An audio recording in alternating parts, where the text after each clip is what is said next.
such an enterprising spirit! I like that. Follow me, my friend.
Welcome to Corinth, Wanderer.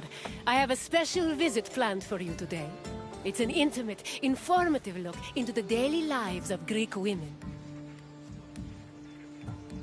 It's amazing what women could accomplish while men spend all day trying to out-debate each other at assembly meetings. Their work should be far more appreciated on the whole, but we're going to acknowledge that now.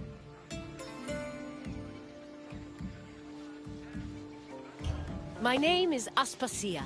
Though I am not originally from Athens, I have climbed to the top of its social ladder using my wit and intellect.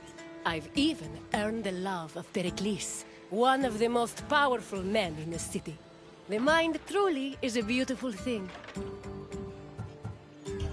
Corinth was one of the largest cities in ancient Greece. It had an estimated population of 90,000 in my times, and much of that population was made up of women. This tour will shine a light on those women, and look at how they lived on a day-to-day basis. Look for me when you're done with your visit, and we can discuss things further.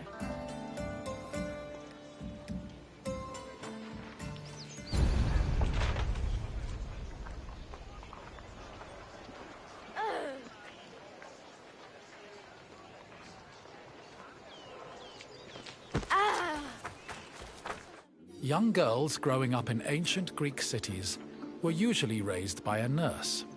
They mostly stayed in the women's quarters of the house, the gunaikon, where they spent their time spinning threads and weaving. While there is not much historical evidence of young girls at play, especially compared to boys, it was still known to happen. For example, an ancient terracotta group depicts two girls playing ephedrismos. This was a competition to see who could strike an upright rock from afar using a pebble or ball. The game's loser had to close their eyes and carry the victor until they managed to touch the same rock with their hands.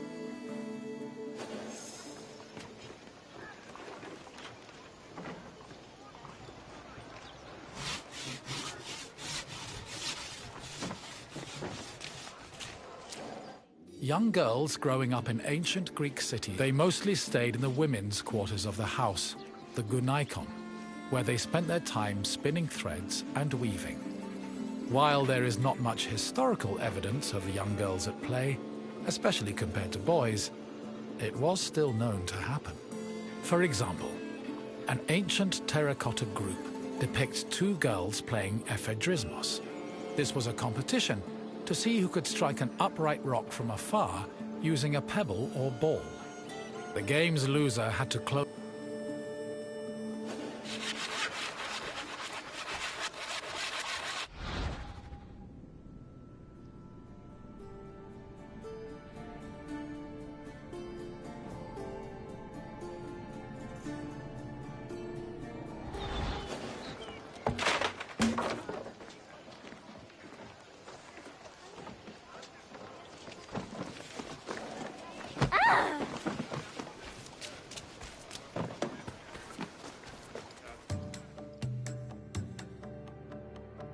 For a young Greek woman, marriage was the culmination of their induction into society.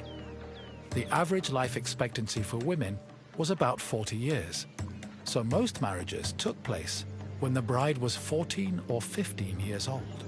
The marriage did not require her consent either.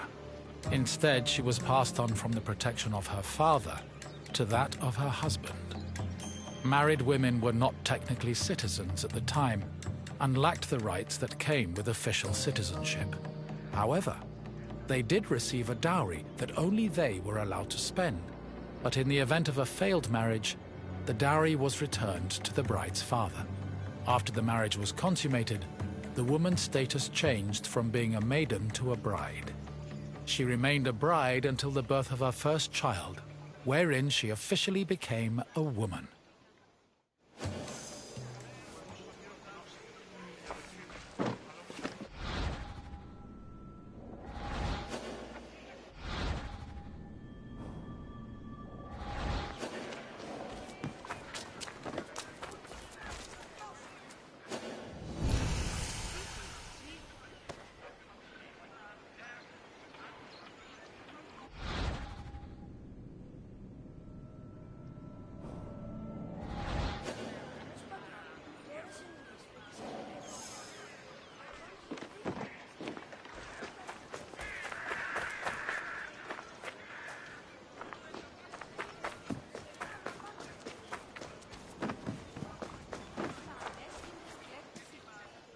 For a young Greek woman, marriage was the culmination. The average life expectancy for women was about 4. The marriage did. Instead, she was married women, however, but in the event after them, she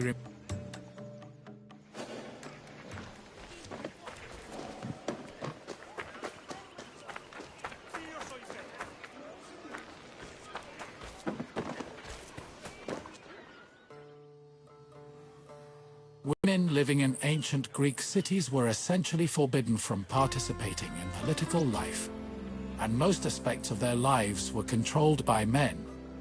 Their most important responsibilities were running the household and giving birth to children, preferably boys. Most of the time, women's excursions outside of the house were limited to visiting other female neighbors, as per custom. The few exceptions to this strict rule were weddings, funerals, and religious festivals involving women in prominent public roles.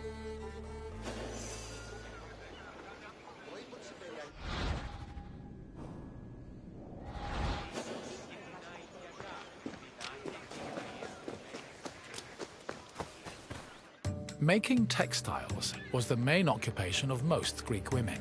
It was a woman's responsibility to manufacture clothing for each of her family members, as well as to weave other household textiles. Women with exceptional weaving skills were believed to make excellent wives, and weaving in general was seen as a very attractive quality. For example, Homer describes Odysseus's devoted wife Penelope as spending most of her days weaving at the loom. Similarly, many Greek vases depicting women weaving were combined with images of a woman holding a veil, which was seen as the symbol of a bride.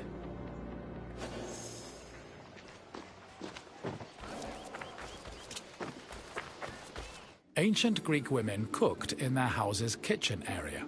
However, since their cooking equipment was small and portable, they also sometimes prepared meals in the central courtyard. This was also where women performed other domestic activities.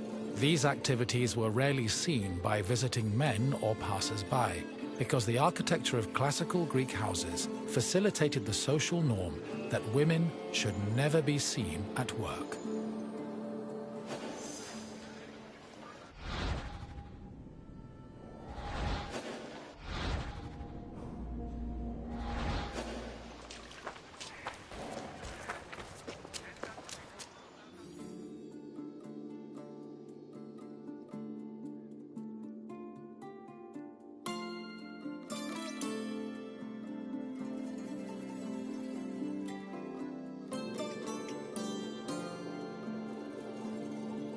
The historian Strabo relays that the Temple of Aphrodite was one of Corinth's most famous landmarks. This was largely due to the temple's female patrons. These hetairai, as they were called, were donated to the goddess by both men and women. According to Strabo, the Temple of Aphrodite contributed greatly to Corinth's wealth. The hetairai were the temple's main attraction, and many visitors came to Corinth in search of their company, for which they spent frequently and frivolously.